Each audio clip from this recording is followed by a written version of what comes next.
Ugh.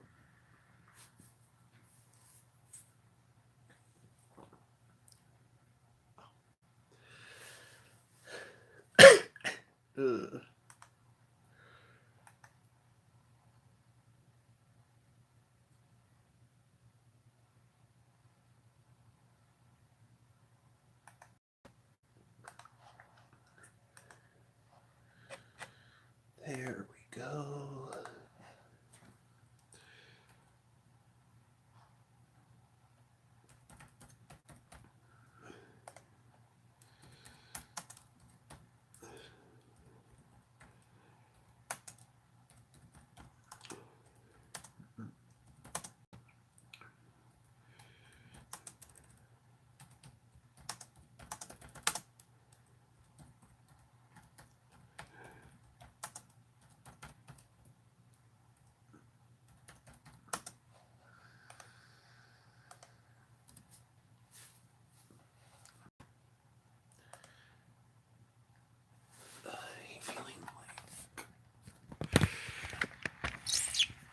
I feel like I am.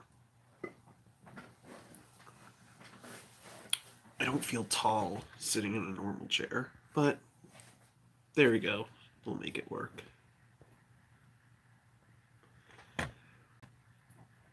Whatever works. Okay.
Hello. Let me actually, hold on, let me, there we go, okay.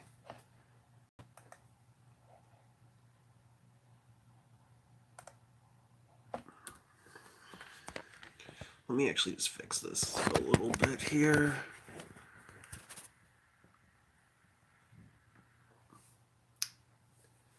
Okay, should be good.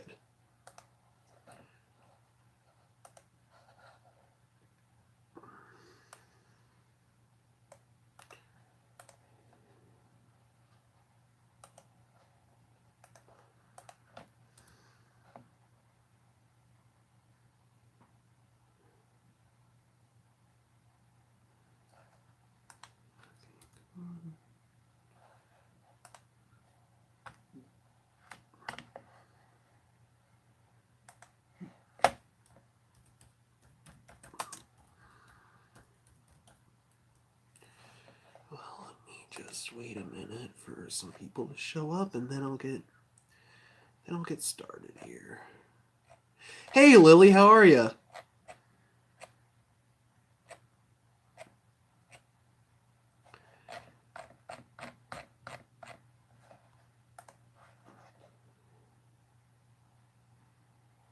Let me get up my source thing, and I will be ready to go.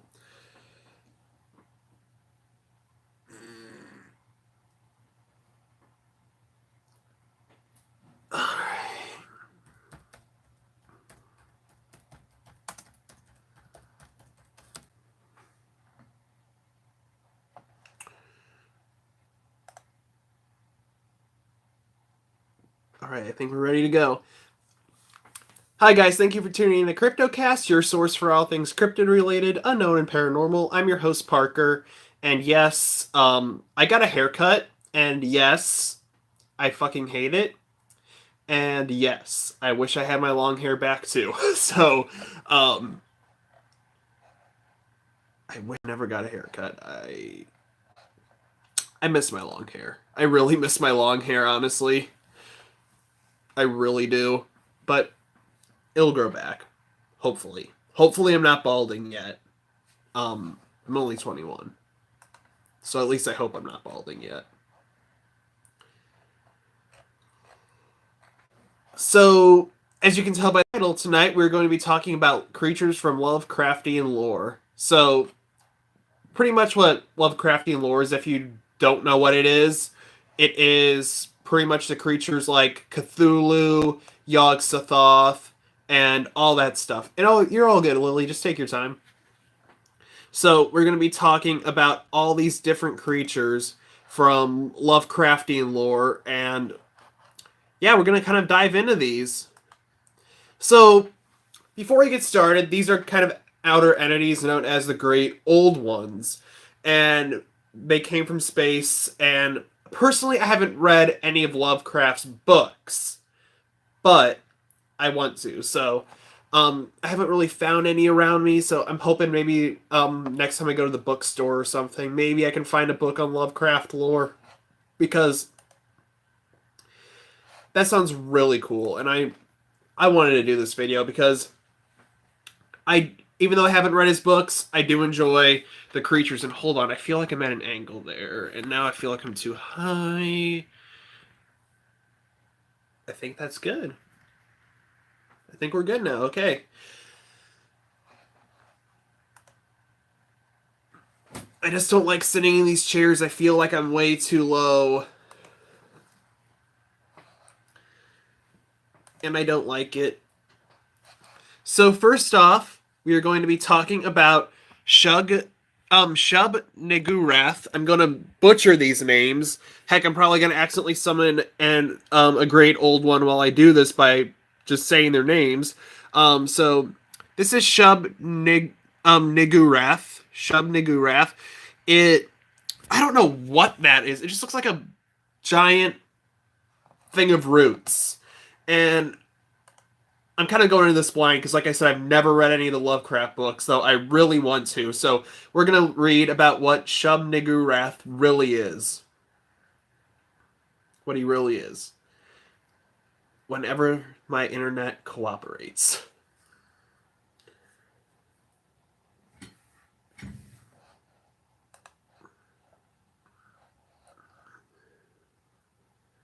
So whenever this cooperates. But yeah, from just looking at it, he kind of looks like a bundle of roots or a gall that you see on like a gulch, like the trees that I'm trying to think of how to describe it. The wasp stings the tree, and then these ugly kind of balls, which is essentially tree cancer, forms on the it's hard to describe. Just a tumor kind of like forms on the tree, like this ugly kind of wooden ball called a gall, and that's what happens when a wasp stings it, and that's what Shub Nigurath, in my opinion, looks like. He looks like a giant. He looks like a giant gall with tendrils. There's probably really bad hentai of this. Don't look it up, kids. So Shub Nigurath, often associated with the phrase "the black goat of the woods with 1,000 young," is a deity in the Cthulhu mythos of H.P. Lovecraft. The only name by which H.P. Lovecraft referred to her was Lord of the Wood in his story The Whisperer in Darkness. So Shub Nigurath is a girl. I did not know that. Yeah, she's a girl. Shub Nigurath is first mentioned in Lovecraft's revision story The Last Test in 1928. She is not described by Lovecraft, but is frequently mentioned or called upon in incantations.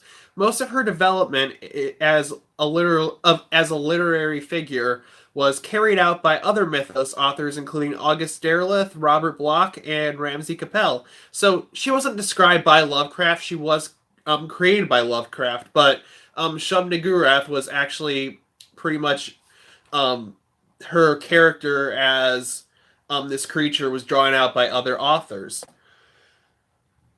August Derleth classified Shub-Niggurath as a great old one, but the Call of the Cthulhu role-playing game classifies her as an outer god. The Cthulhu Tech role-playing game in turn returns Derleth's classification of Shub-Niggurath as a great old one. Shub-Niggurath's appearances in Lovecraft's main body of fiction do not prove how much detail about his conception of the entity. Her first mention under Lovecraft's byline was the Dunwich Horror, where a quote from the Necronomicon discussing the Old Ones breaks into exclamation of, I am Shub-Niggurath. The story provides no further information about this peculiar expression. The next Lovecraft story to mention Shub-Niggurath is scarcely more informative, The Whisperer in Darkness, which was made in 1930. A recording of a ceremony involving a human and non-human worshippers includes the following exchange. Ever their praises in abundance to the black goat of the woods, Shub-Niggurath. Shub-Niggurath, the black goat of the woods with 1,000 young. I can't talk tonight, like usual.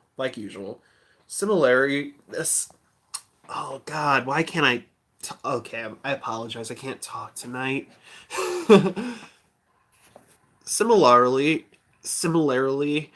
there we go. Similarly, oh God, I am sorry. I am tired. I am out of it. So I'm really sorry for mispronouncing a lot of shit. Similarly, unexplained exclamations occur in the dreams in the witch house and the thing on the doorstep. So pretty much what I'm understanding from this, Lovecraft wasn't the only influence in Shub-Niggurath's design. Other authors had their influence and kind of made Shub-Niggurath what she is today. This giant tree, gall, root, tumor creature.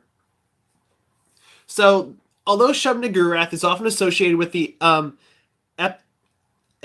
epithet, the black goat of the woods with 1,000 young, it is possible that this black goat is a separate entity. Rodolfo Ferrasi, in his essay, The Question of Shub-Niggurath, says that Lovecraft himself separated the two in his writings, such as in Out of the Eons, in which a distinction is made between Shub-Niggurath and the black goat. The goat is a figurehead through which Shub-Niggurath is worshipped. Okay, I just want to say this. This guy literally wrote an essay about Shub-Niggurath, and that's fucking awesome. I want to write it, heck, for a college class. I would be so happy to write an essay about these creatures. I would fucking love it. In apparent contrast to Shub-Niggurath, the black goat is sometimes depicted as a male, most notably in the rite performed in The Whisperer in Darkness. Excuse me. In which the goat is called the Lord of the Woods. However, Lovecraft clearly associates Shub-Niggurath with the black goat of the woods with 1,000 young in two of his stories. The Dreams in the Witch House and the Thing on the Doorstep. The black goat may be a personification of Pan, and Pan is he's a satyr in Greek mythology who has the panpipe. Since Lovecraft was influenced by Arthur Macon's The Great God Pan, a story that inspired Lovecraft's The Dunwich Horror, in his incarnation, the black goat may represent the devil in the form of a satyr, a half-man, half-goat. In folklore, the satyr symbolized a man with excessive sexual appetites. The black goat may otherwise be a male, earthly form of Shub-Niggurath, an incarnation she assumes to copulate with her worshippers.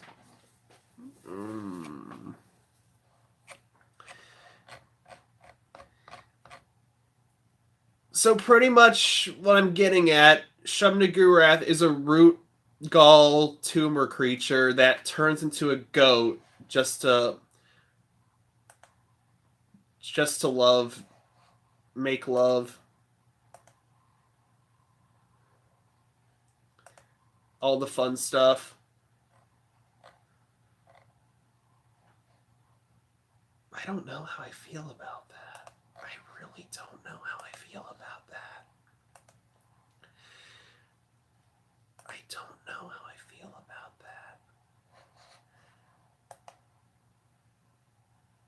I have no idea. Hold on, actually, let me actually send this to another server really quick, and then I will talk about the next one. I don't know. That's a Yu-Gi-Oh monster. I was looking up Yu-Gi-Oh cards earlier. I mean the link.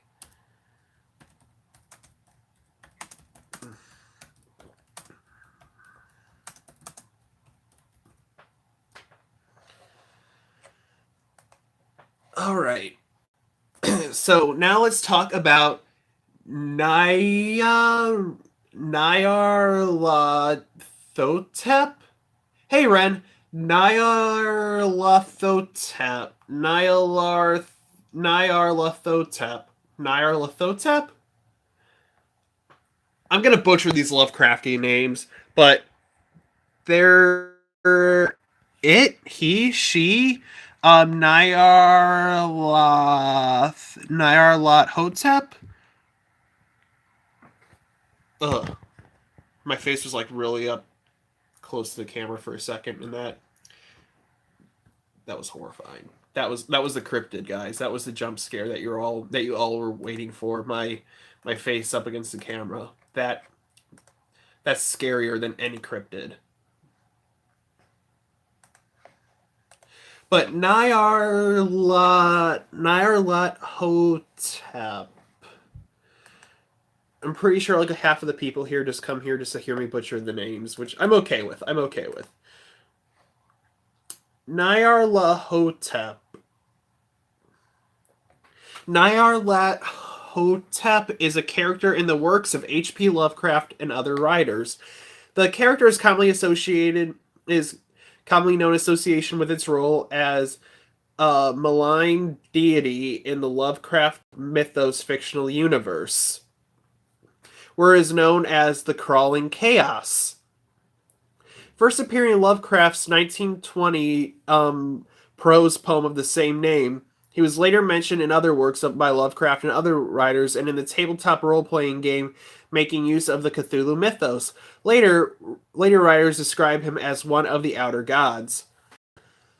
Ooh, he's cool. This guy's actually cool. In his first appearance in... My dogs are barking. I'm sorry if you hear them.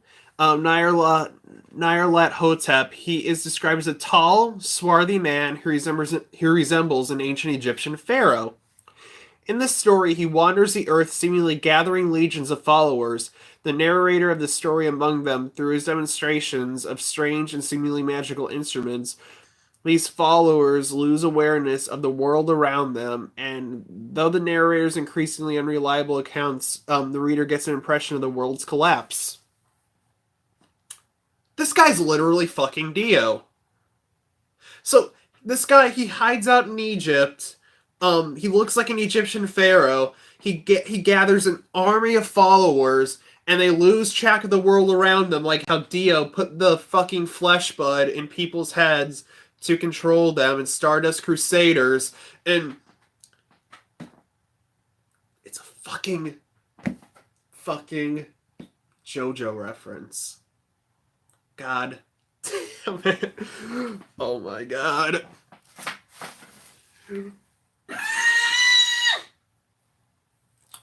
Okay, one of these days, guys, I'm going to do a whole stream, and I'm not going to mention JoJo once.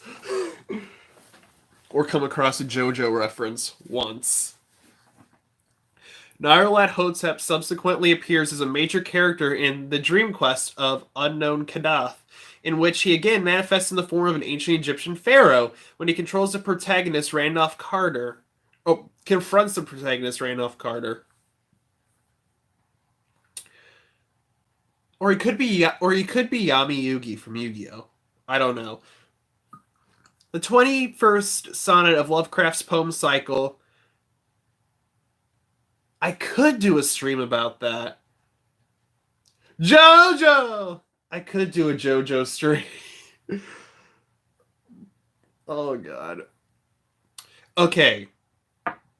The thing about JoJo We're gonna get back to this guy in a second, but the thing about JoJo, this whole week, I don't know why.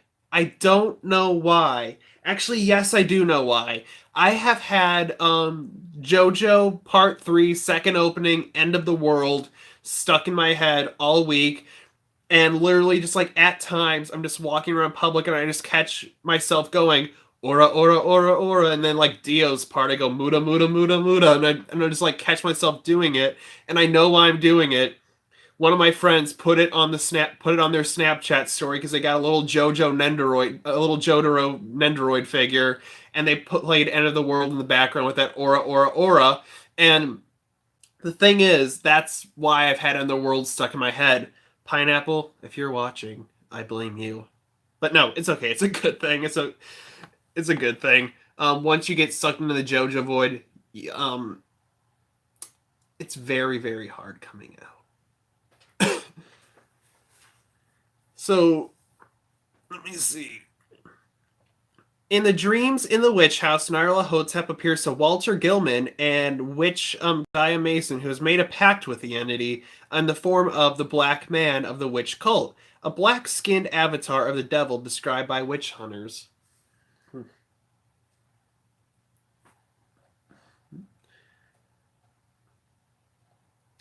That's pretty.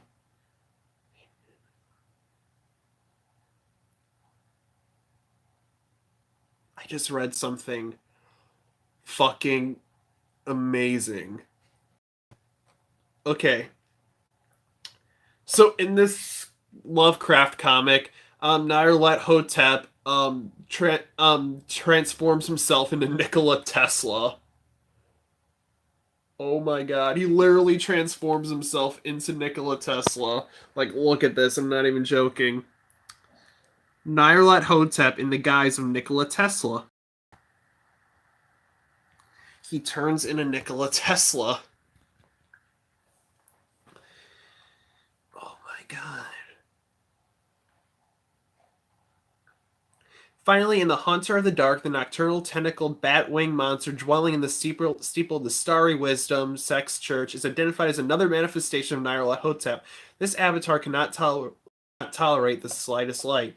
So, this is literally just some Egyptian man who likes to transform into other people and creatures, and apparently he's from space, so he's pretty cool. He's pretty cool. There's a star man waiting in the sky. He'd like to come and meet us, but he thinks he'd blow our minds. Fucking hell, I love David Bowie. I don't know why that name. Actually, he's Cars. Okay, so he's Dio, he's Cars. He might as well be fucking Kira. He might as well fucking be Diavolo. He might as well be Poochie. He might as well be Valentine. And whatever the fuck the villain of Part 8 is. He's all the villains combined into one. And Nikola Tesla. The hero we need. He's everything.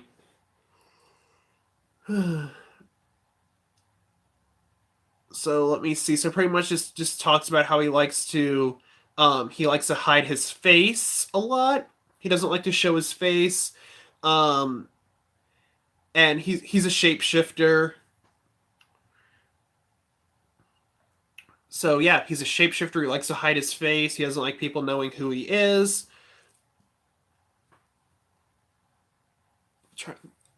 I don't know. God damn it. God damn it. Ren, I just gotta say this right now. What you said about Cars right after I was singing David Bowie, if Cars had a stand, it would be fucking Starman. God damn it. Oh. So, yep, pretty much Nyarlathotep, he just can transform into multiple things.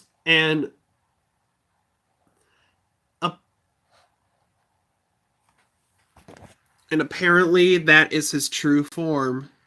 He's another tentacle tower.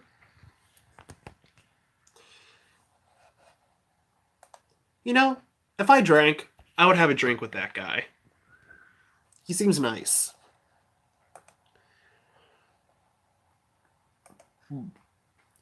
Now we're going to be talking about Shoggoth. He literally looks kind of like a Cthulhu ripoff in a way, except he's a pile of jelly. He's like a jelly kind of pile of yeah. He's like a giant gel like Cthulhu. Um, like I was literally gonna say it looks like something out of Lovecraft's mind, and he literally is something out of Lovecraft's mind. But okay, let's play count the eyes. We got one, two, too many. Shoggoth. So let's see what Shoggoth is. He's like a jelly Cthulhu. He's a jelly baby. Okay. So Shoggoth is a monster in the Cthulhu mythos. The beings were mentioned in passing in H.P. Lovecraft's sonnet cycle Fungi from Yuggoth, and later described in detail in his novella At the Mountains of Madness. Excuse me. So it was a terrible, indiscernible thing, better than any subway train, a shapeless congeries of protoplasmic bubbles, faintly self-luminous and with myriads of temporary eyes forming and unforming as pustules of greenish light all over the tunnel filling front that bore down upon us, crushing the frantic penguins and slithering over the glistening floor that it and its kind had swept so um evilly free of all litter. Okay, so apparently this thing crashed to Earth and killed a bunch of penguins. This guy's a dick. I don't like him. The definitive descriptions of Shoggoths came from the above quote story. In it, Lovecraft describes them as a massive amoeba-like creature made out of iridescent black slime, multiple eyes floating on the surface. They are protoplasmic, lacking any default body shape, and instead being able to form limbs and organs at will. A typical Shoggoth measures 15 feet across when a sphere, though the story mentions the existence of other. Okay, I'm sorry, guys. I crashed. The stream crashed for a sec, but I think it's good now. But okay, so this thing crashed to Earth, killed a bunch of penguins, and he's massive, and he's pretty much just like an amoeba, and just smothers everything in his path. And yeah, he simply rolls over and crushes numerous giant penguins that are in its way as it pursues human characters. So these are like, so it kills giant Okay. God, I didn't realize how weird Lovecraft was, but I love it. Even though I haven't read it, I love his creatures. I need to read his books. So yeah, he's a giant mass of jelly that just rolls down hills and crushes things.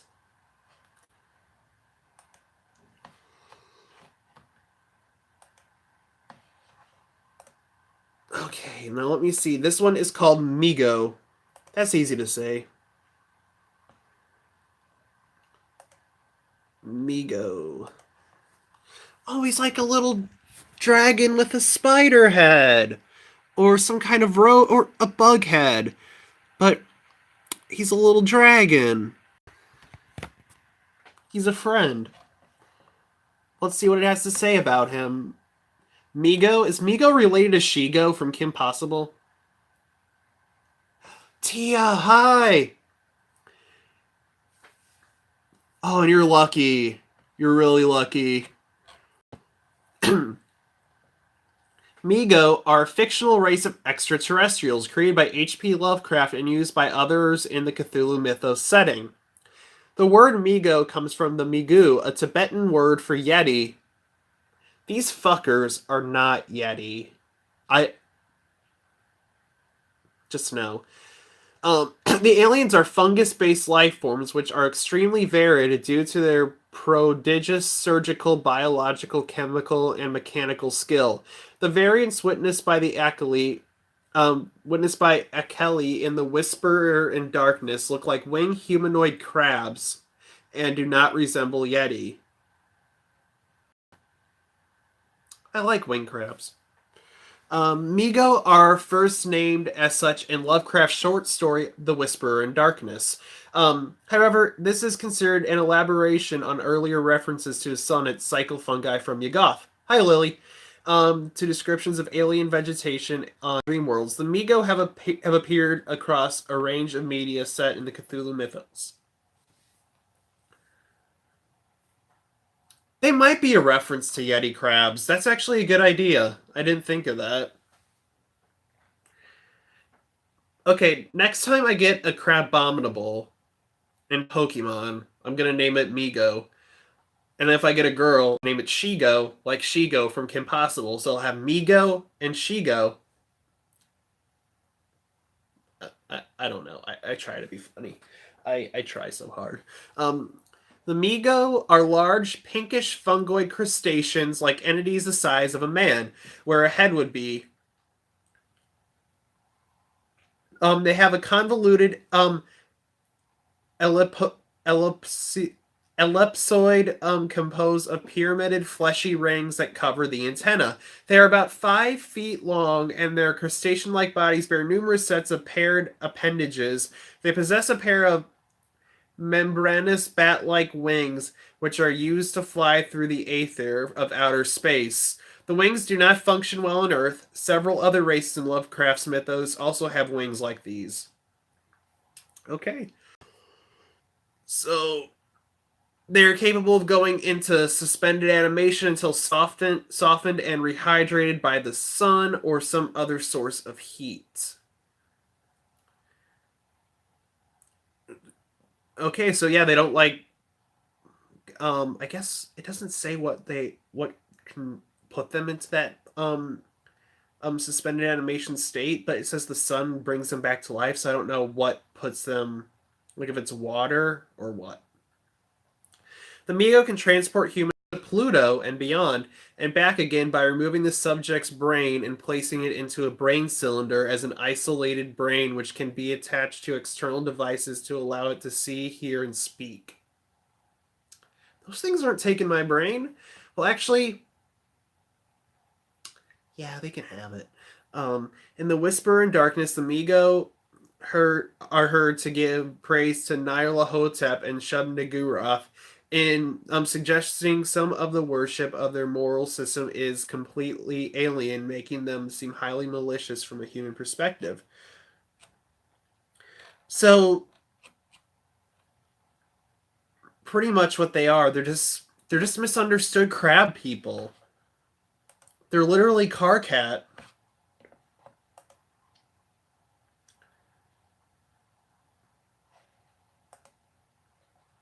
And I love that.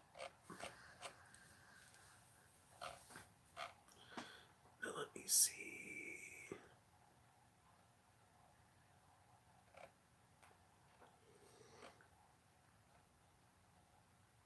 And there's a creature known as Dagon that we're talking about now. I can't really find much on him. Well, actually, oh, here he is. Oh, he's cool.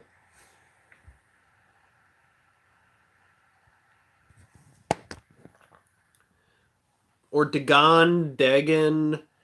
He's like a water creature who, I don't know. So, he's one of the first stories that Lovecraft wrote as an adult. Let me see. So, oh, it's just some weird water creature that he's not part of the Cthulhu mythos, but he just like some water serpent creature. He's one of Lovecraft's first stories that he wrote as an adult, so people don't consider him part of the Cthulhu mythos, but he is a sea deity. And I don't know, I think that's kind of cool. We actually got one of his creatures that isn't part of the Cthulhu mythos, and it's a short story that was published in The Vagrant, issue number 11, and later published in Weird Tales. So it was one of Lovecraft's most forward-looking stories. So It's about a morphine addicted man who relates an incident that occurred during his service as an officer during World War One. So pretty much this guy escapes on a lifeboat and he gets stranded and he sees the sea creature. I don't know, I think that's kind of cool. We found one of his creatures that isn't Lovecraftian. How close do we get to... Okay, he's coming up. One of my guys coming up. So let's talk about Azathoth. Now, literally, I have no idea what I'm looking at right here. We have the flying spaghetti monster. We have this little hentai brain playing the trumpet. This is like an acid trip right here. Don't do drugs, kids. Otherwise, we'll see this shit. But yeah, apparently that's Azathoth. We got the Cosmos. We got this one-eyed guy just staring at us, floating squids, and I don't know. I like it. I like it. I want that framed, put on my wall, and just people will be like, Parker, what the fuck is that? And I'll be like, it's it's Lovecraft. In yeah, the hentai brain just playing the little trumpet. So this guy is an outer god. Azathoth is a deity in the Cthulhu mythos and dream cycle stories of writer H.P. Lovecraft and other authors. He is the ruler of the outer gods. So this guy, he's the big daddy. Okay, that sounds really bad out of context, but he's the big daddy of all of these outer gods and everything. So he has a son named his son is Nyarlathotep. He has offspring known as the Nameless Mist and Darkness. He has a grandson named Yog-Sothoth, and Shub-Niggurath is his granddaughter.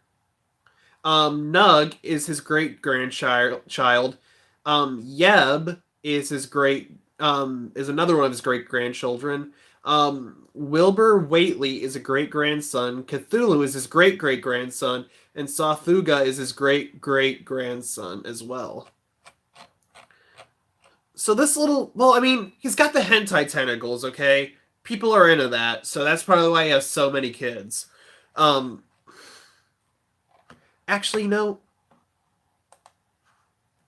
I'm gonna click on that. I'm gonna save this picture just because I just can't get over the little hentai brain playing the kazoos or the trumpets or whatever you want to call it. He's just having a party. And I think that's kind of great. We just stumbled into like a little tentacle hentai pastafarian rave here, and I don't know. I think that's special. I'm gonna save that so we can document this moment. The first recorded mention of Azathoth was a note that Lovecraft wrote to himself in 1919 that simply said Azathoth, hideous name.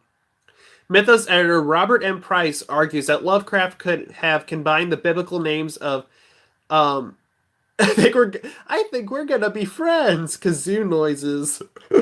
Kazoo. Oh god. There's this episode like there was like a little finale to that thing that I saw. The little kid comes up on stage with the kazoos, and like they're all chanting. The kid's name's Brett, apparently from the Yuan Kazoo Kid, and they're all chanting, "We want Brett, we want Brett," and it all sounds like they're saying, "We want bread." Like all these poor hungry kids, give them what they want. So the first recorded mention of Sylvath, he wrote the name on a little piece of paper to himself, and people believe that it's a combination of the biblical names Anathoth, Jeremiah's hometown, and Azael mentioned by Lovecraft in the... Oh, Azael is a demon. Okay, great. Those things scare the crap out of me. But that's a story for another day, and I have my reasons. Mentioned by Lovecraft in the Dunwich Horror. Price also points to the alchemical term Azoth, which was used in the title of a book by Arthur Edward Waite. The model of the wizard Ephraim Waite in Lovecraft's The Thing on the Doorstep. Okay, so that's pretty much how he came up with it. I just want to hear let me see. So yeah, pretty much. Lovecraft referred to Azathoth again in The Whispers of Darkness, where the narrator relates he started with loathing when told the monstrous nuclear chaos beyond angled space with the Necronomicon had mercifully cloaked under the name of Azathoth. Here, nuclear most likely refers to Azathoth's central location at the nucleus of the cosmos and not to nuclear energy, which did not truly come um, of age until after Lovecraft's death. So people believe that he's just like the nucleus of the entire galaxy, like he's influenced the entire galaxy. Him and his little hentai kazoo playing brains and his. He's a good guy. He's a fun guy. Azathoth seems really cool. Yeah, just stuff your mouth with grapes and read names from the Bible. Okay, wait, actually, hold on. Here. Okay. This is my. It's just a list of Yu-Gi-Oh cards that I was working on when I was. Before doing this. I'm just going to do this. We're going to make a Lovecraft character. Okay. And now we're going to add the syllables.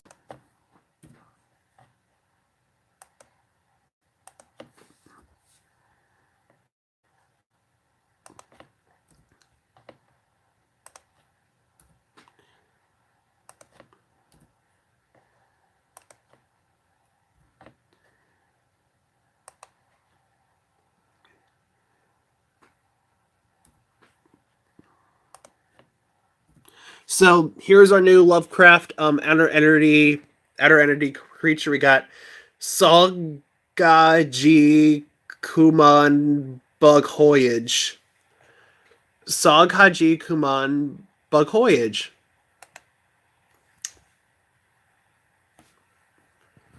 Now I am actually somewhat curious.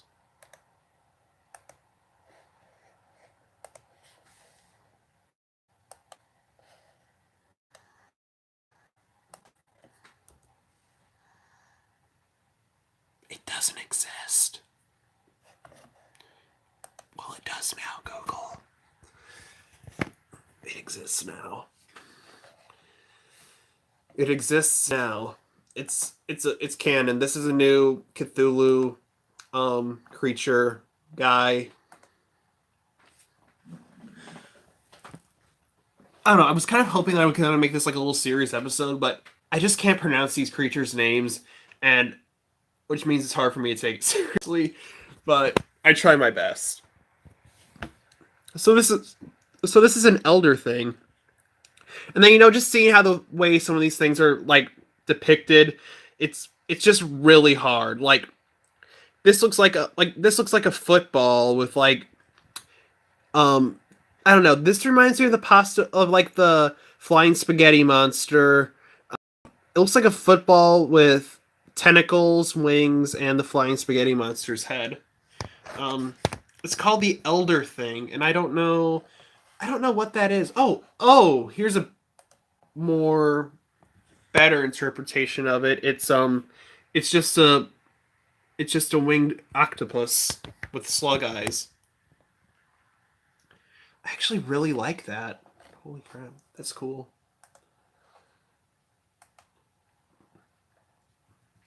So the Elder Things, also known as the Old Ones and Elder Ones, are fictional extraterrestrials in the Cthulhu mythos. These beings first appeared in H.P. Lovecraft's novella At the Mountains of Madness, and later appeared, although not named in the short story, The Dreams in the Witch House. If I had a nickel for every time I said The Dreams in the Witch House this stream, I'd be rich. Additional references to the Elder Things appeared in Lovecraft's short story The Shadow Out of Time.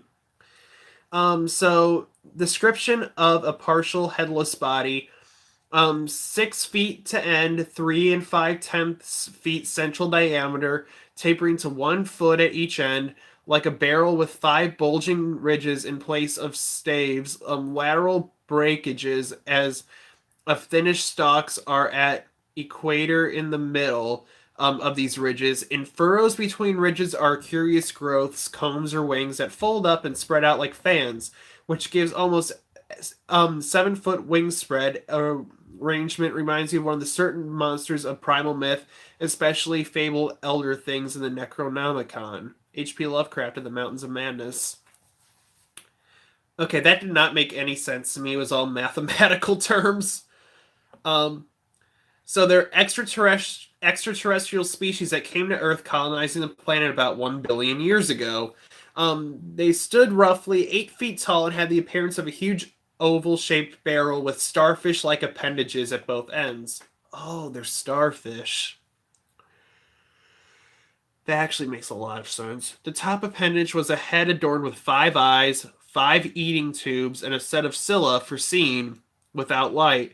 The bottom appendage was five-limbed and used for walking and other forms of locomotion. The beings also had 5 leathery fan-like retractable wings and 5 sets of branching tentacles that sprouted from their torsos. Both their tentacles and the slits housing their folded wings were spaced at regular intervals about their bodies. So he described the other things as vegetable-like or echinoderm-like in shape, having radial symmetry and bilateral symmetry of bipeds. So they have a 5-lobe brain. They exhibited vegetable as well as animal characteristics. And in terms of reproduction, multiplied using spores. Interesting. Though they can make use of inorganic and organic substances, and they were carnivorous by preference, and they were also amphibious. And they were made out of terrestrial matter. Those are cool. I actually really like those. What did I just get? Who messaged me?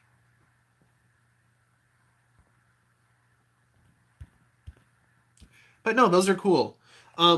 Okay, guys. This is the moment that you've all been waiting for. Brace yourself, because we're talking about the creature, the octopus head, the myth, the legend that started it all. Cthulhu. Or Zoidberg. We're talking about Zoidberg.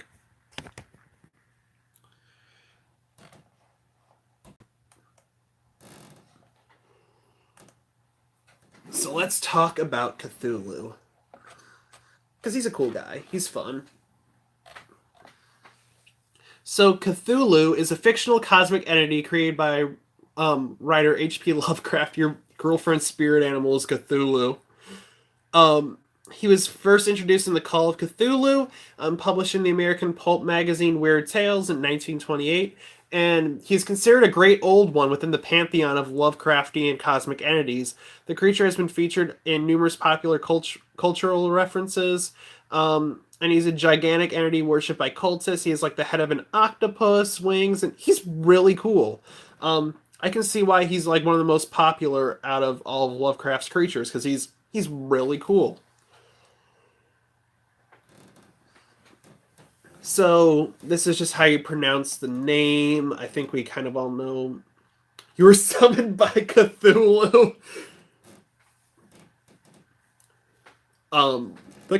You were summoned by Cthulhu. The Call of Cthulhu in H.P. Lovecraft describes a statue of Cthulhu as a monster, vaguely anthropoid outline with octopus. Oh my god, I want that now. The Tamagotchi Cthulhu. But he has an octopus-like head whose face was a mass of feelers and a scaly, rubbery-looking body, prodigious claws on hind and forefeet, and long, narrow wings behind. Cthulhu has been described in appearance as resembling an octopus, a dragon, and a human caricature, hundreds of meters tall, with webbed human-looking arms, legs, and a pair of rudimentary wings on its back. Cthulhu's head is depicted as similar to the entirety of a gigantic octopus, with an unknown number of tentacles surrounding its supposed mouth. Why do all these Lovecraft creatures probably have some weird fucking hentai? Because they all have tentacles.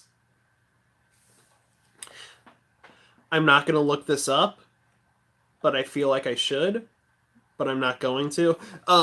There is Cthulhu has appeared as a joke presidential candidate in the Polish presidential elections and the 2012-2016 US presidential elections. Oh, I bet he was. And the sign said vote for the lesser evil.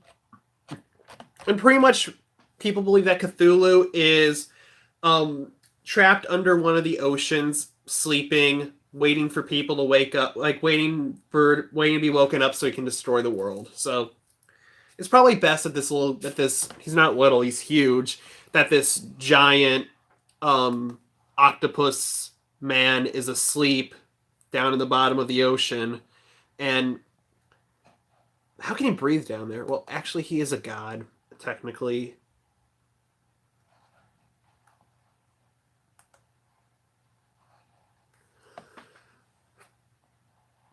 So let me see. So that is pretty much Cthulhu, because everybody knows Cthulhu at this point. Oh, I would too. I would definitely vote for Cthulhu. Um, he's better than what we have now. Like, I'm not political. I don't like getting political, but um, he's better than the candidates we had last election. He's better than all this other stuff he's better than all the presidential candidates we've had in the past. Cthulhu needs to win. We got to make sure this happens. So now shit, I almost knocked that off. So now we're going to be talking about Yog-Sothoth. Look at this guy. He's just like, he has tentacles too. He's like bulbous tentacles. Bulbous tentacles.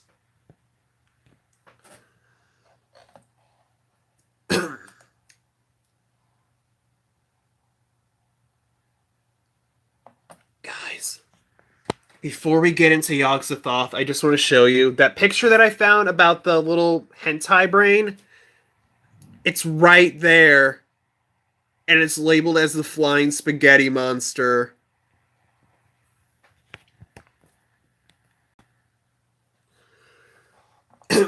It's labeled as the flying spaghetti monster. So now let's talk about Yog-Sothoth, because this guy, he's cool. I like saying his name. I'm just by talking about these guys, I've probably summoned like all of them right now. If I pronounce their name right, like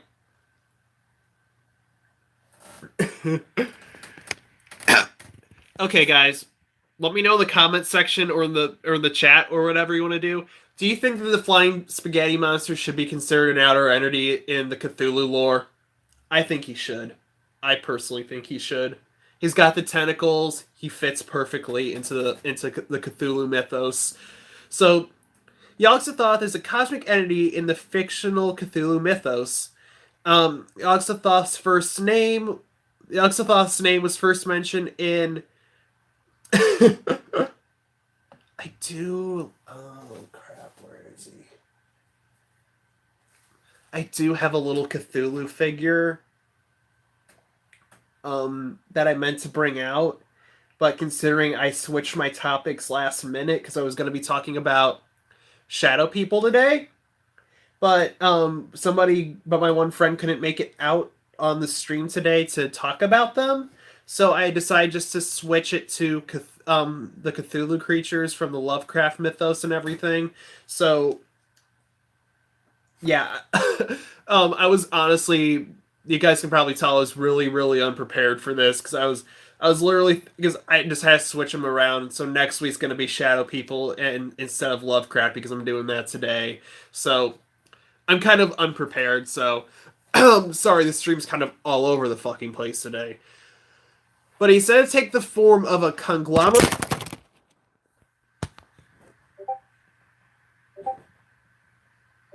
We're fine. We're fine. Okay, sometimes that messes up my typing on here. Okay, yeah, I can still type on here. Because sometimes if something heavy falls on the computer and it hits it hard enough, my keyboard just goes out for a little bit to the point where I have to restart my computer. But as of now, I can type, so it's all good. We're all fine. when it fell, it took me to my Yu-Gi-Oh page, and I just scrolled down, guys, and what did I just find?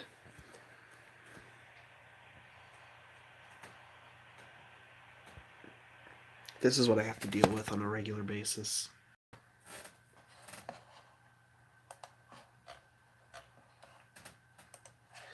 So, let me see.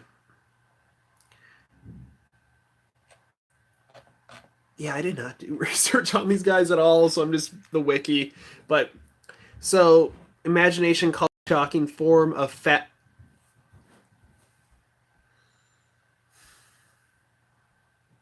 Oh my god. I love how they described this.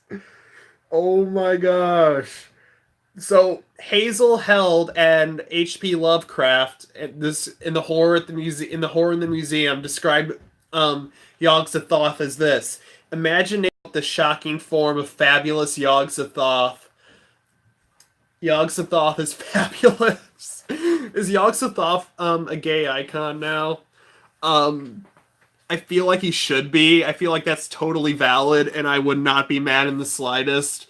But just the way that they described him as fabulous Yog-Sothoth. Oh my god. He's fabulous Yog-Sothoth. Only a congeries of iridescent globes, yet stupendous in its malign suggestiveness. So he's suggestive too. He's fabulous and suggestive. Fuck, he's a canon gay icon. I like this. We'll see who else is too. Yogg-Sothoth is coterminous with all time and space, yet is supposedly locked outside the universe we inhabit. Its cosmic nature is hinted at in the passage through the gates of the Silver Key by Lovecraft and E. Hoffman Price. So, Yogg-Sothoth sees all and knows all. He sees you when you're sleeping. He knows when you're awake. He knows if you've been bad or good. So praise Yogg-Sothoth for goodness sake. So he literally knows everyone. He can see everyone. He sees what you're doing at all times. That's worrying to me. I feel like the government's gonna try to like use him, like manipulate him to like spy on people. To please this deity, could bring knowledge of many things. However, like most beings in the mythos, to see or learn about too much is to court disaster. Some authors say that the favor of the god requires human sacrifice or eternal servitude. Okay, that actually went from like 100 to 0 really quick.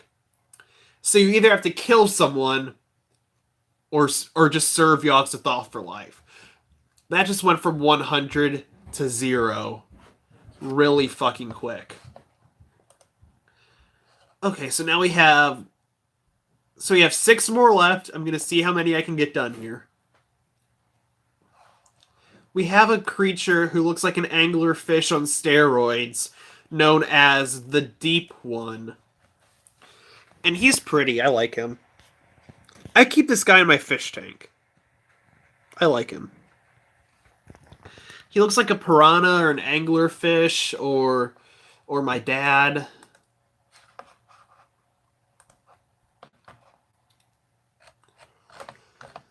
So the Deep Ones are creatures in Cthulhu mythos of H.P. Lovecraft. If I had nickel for every time I said that, I'd be rich. The beings first appeared in Lovecraft's novella, The Shadow over Innsmouth, but were already hinted at in his early short story, Dagon. He does look like Ripjaws from Ben 10. You're right. You're right. God, I miss Ben 10. I know it's still out, but the new show I heard is crap. I miss Ben 10. I miss Ben 10 Alien Force. I just want my classic Ben back. Those times were great. So let me see. They're hybrids. I do like the DNA aliens. That was great. So they live in the ocean and they're half human, half fish creatures. All deep ones are immortal. None die except by accident or violence. So they don't die of old age. But if you go up to one and shank a bitch, it's gonna die. Um, there's beings known as Father Dagon and Mother Hydra, Hail Hydra, as well as Cthulhu. They love Cthulhu too. Um, I feel like all these creatures that these outer entities manipulated just offered them tentacles and they said yes. They are opposed by mysterious beings known as the Old Gods, whose powerful magic can keep them in check. They detail as one of vestigial hints that Auguster left develop as mostly unnamed elder gods. So these are just immortal fish guys who worship Cthulhu. I can get by that. If I was a mortal fish guy, I had nothing better to do with my immortal life. Yeah, Cthulhu sounds great. So now we're going to move on to Hoster. Hoster? But that's pretty. That is pretty. It has like bullwhips and I swear, Lovecraft was a kinky man. Cause cuckoo clock. But still, yeah, I swear Lovecraft was a kinky man. He has tentacles on all of his creatures. Now he's got fucking bullwhips. He does. So Hoster is known as the Unspeakable One, or the King in Yellow, him who is not named. Oh, it's Voldemort. Aster, Zaster, Haster, or Kaiwan. First appeared in Ambrose Bierce's short story Haisha the Shepherd as a benign god of shepherds. Oh, it loves sheep. Okay, I can get behind this one.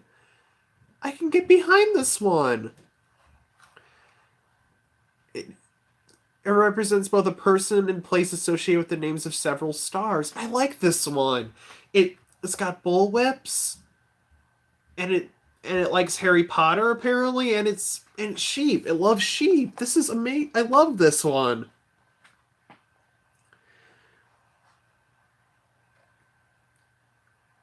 I don't know if you are a girl Haster or a boy Haster. Let me see.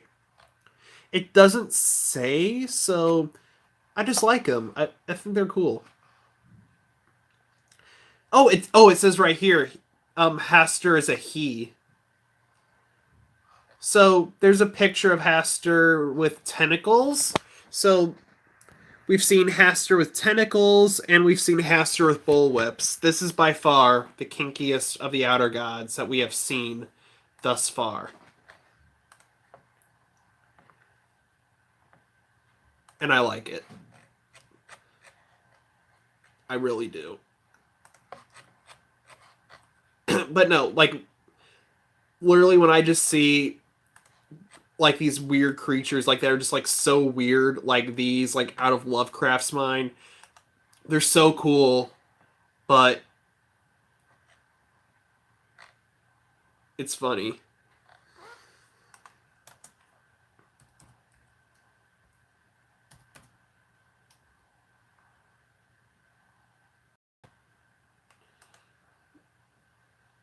Okay, and then no, this one just says ghost, and it's just a ghost. Like, I'm not getting anything about it. It's just a ghost. I don't know why it's on here, but it just says ghost.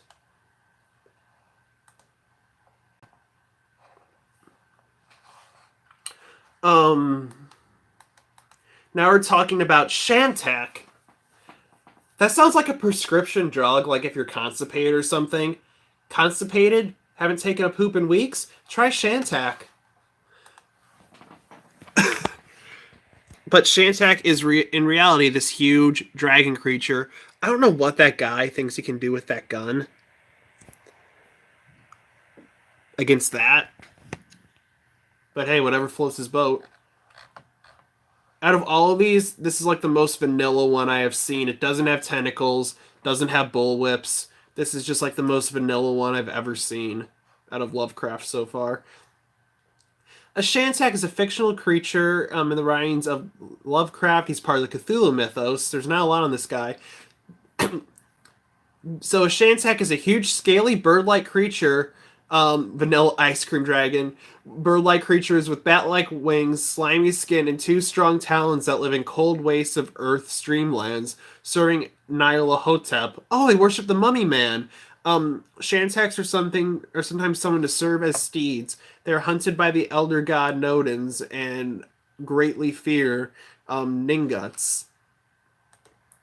Oh, I was also gonna say, back at Cthulhu, did you know Cthulhu actually made it into a child's game, like a child's video game online? It made it into Wizard 101, and it under the spell name Call of Cthulhu. Um, and I'll show you what this thing looks like.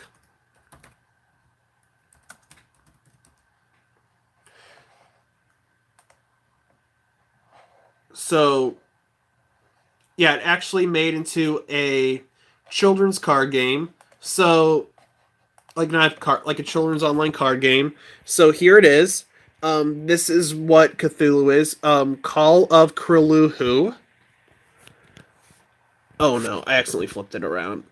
Okay, so there it is, and then let me find a better body shot. Um, there we go. It's just a head with tentacles, but that's Cthulhu essentially making it into a game, and there it is, just coming out of the water like I'm fabulous. Um, but yeah, it actually made it into a video game. Cthulhu meets Majora. Oh no. Oh no. That would fuck everything up in the world. But no, since we were on that, I normally don't like to bring Wizard 101 in these videos, but I figured I'd do it. Actually, at some point, you know, Wizard 101 has so much lore behind it. I'm thinking maybe I could just do a video just kind of breaking down the lore of these different creatures and spells in this game. Um, I think that would be fun.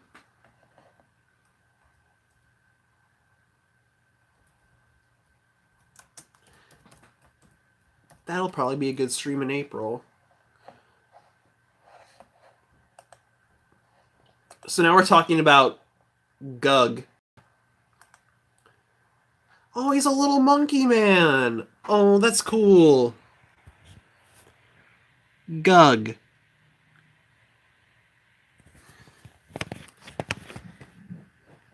Oh, he's cool. He's a monkey Venus flytrap.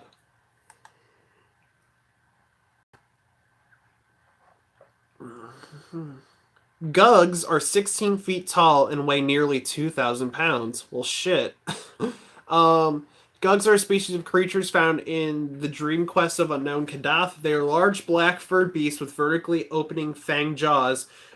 Their two eyes protrude from either side of their heads, and their limbs terminate in two paws each. Excuse me. Gugs are worshippers of the Great Old Ones, the gods of Earth who reside in Kadath.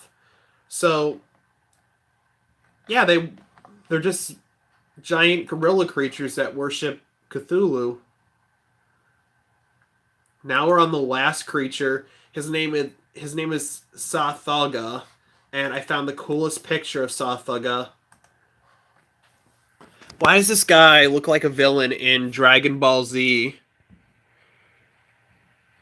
This isn't even my final form, human.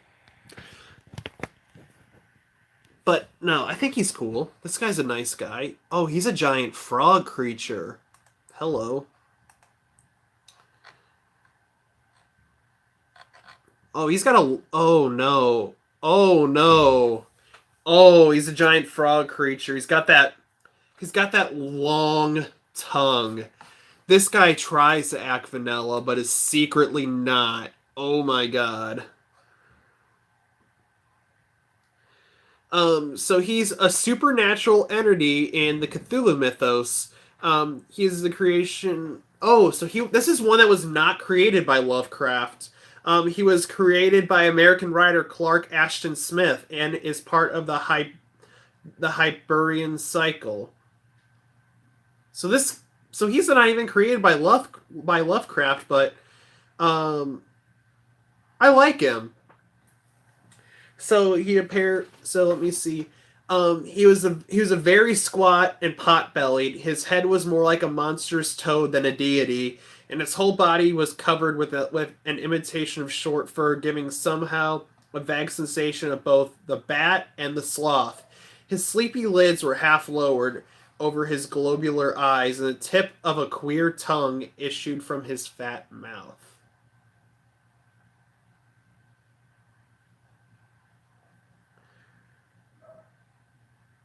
So he is a giant hairy bat frog creature.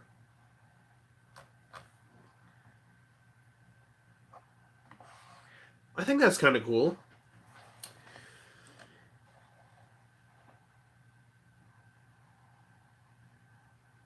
That's cool.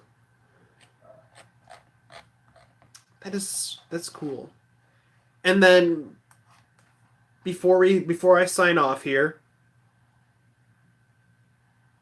let me just show you one thing.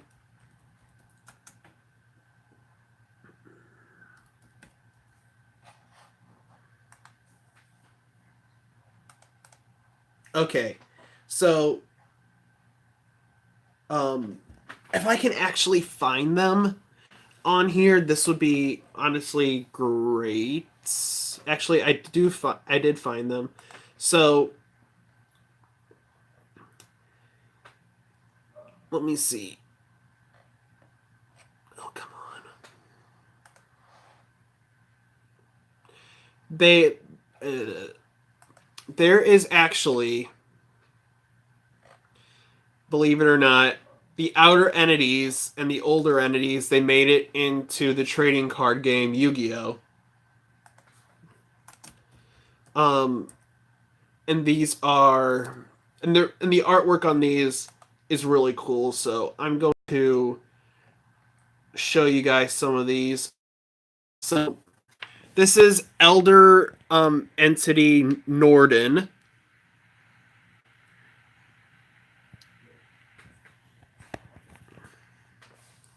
But no, I think it's cool that so many of these creatures have made it into the Lovecraft, like these Lovecraft creatures have made it into the Yu-Gi-Oh fan base.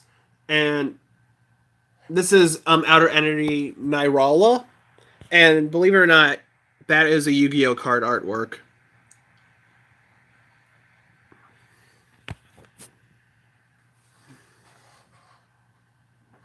And I don't know, I just think these are so cool.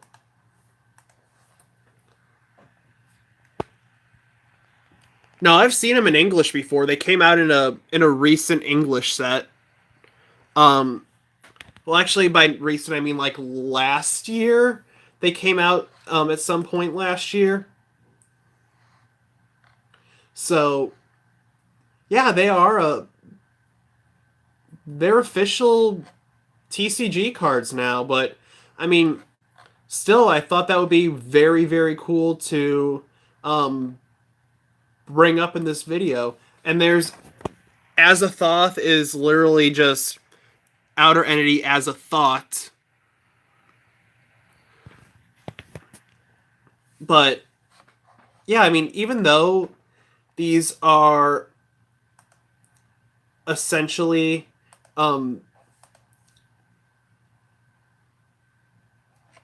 just Yu-Gi-Oh cards and just showing off their artworks and everything, I do think that's pretty cool that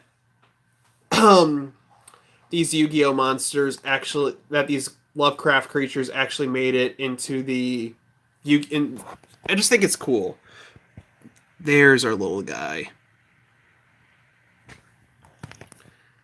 There's just a lot of cool ones, and I just think it's cool that they all made it somehow into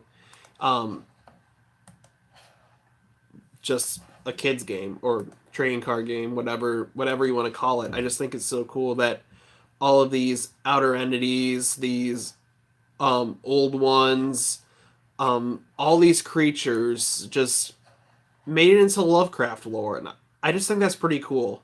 I mean, it just kind of shows how far like Lovecraft's influence can get into different types of media, and it's just really cool.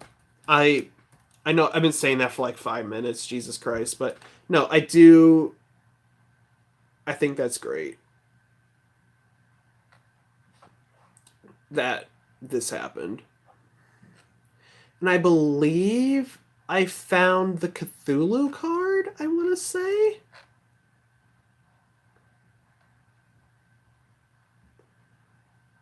I don't know if that's actually the official artwork. I don't know. Hold on.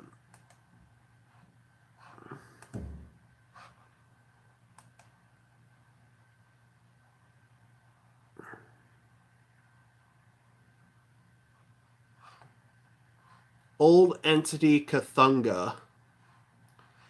Okay, there it is. Old Entity Cthulhu. But yeah, I mean, it's just nice that seeing Lovecraft's influence just spread to all these different cultures, like all these different formats of media, all this different stuff. It's just Lovecraft was so influential. He may not have been the best person, but he did write really, really good stories. And that's what people really appreciate him for, because like without him we wouldn't have like half these creatures that we have. Cthulhu wouldn't be a thing. Really hard to believe. But just all these creatures would not be a thing at all if we didn't have H.P. Lovecraft. So like I said, he may not have been the best person. He's done some pretty shady things and some pretty downright. I think he was really racist. But I mean, if you overlook that, I mean, not saying what he did was being racist and all that, but he did make some good books, good creatures that we all can appreciate, and I do think that's pretty great. So with that being said, guys, I'm gonna end it right here. I'm sorry, guys. This was like a very, very unprofessional stream. Like I was saying, um, did he really? Did he really do? I did not know that. Dear God, holy shit! But like I said, guys, I'm sorry. This is like a very unprofessional stream today. Like I said, I wasn't prepared to do this one today. Um, so it was just kind of all over the place. So I apologize. I just was not prepared for this.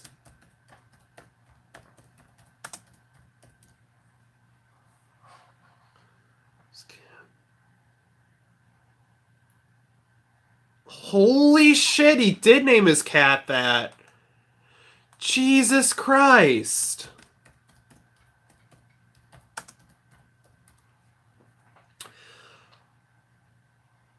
Oh my God. Oh my God.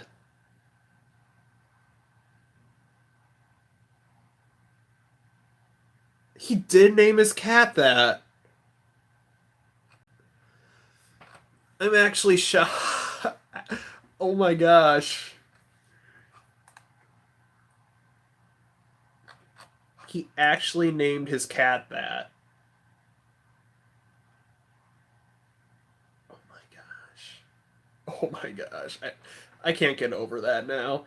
But with that being said, guys, I'm just gonna wrap it up here. So I hope you guys have a great weekend. I hope you guys enjoyed this stream. If you did, be sure to like it. You can dislike it if you dislike it, but I heard Cthulhu will rise from the ocean and stomp on you and hit you with his appendage tentacles from his mouth.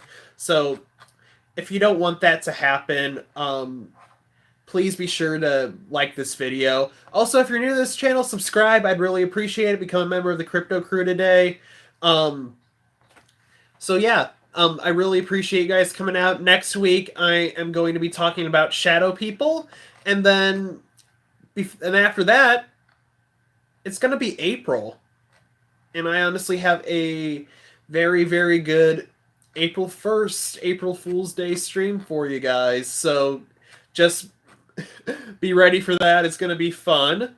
So hope you're ready for April Fool's Day stream. Hope you're ready for next week, and then the weekend, then the week of April Fool's, that'll be the first week of April. So I am planning on doing another. Yeah, I'm doing another SCP explorations. I can't even think of it for a minute. I'm doing another SCP exploration stream. Reaper's coming out again. We're gonna explore the SCP Foundation again, and just look up some of the weirder SCP creatures, and then I'll decide what to do after that. I might do that Wizard 101 card lore thing and just talk about the creatures in that, and we'll see where it goes from there. So thank you guys so much for watching tonight.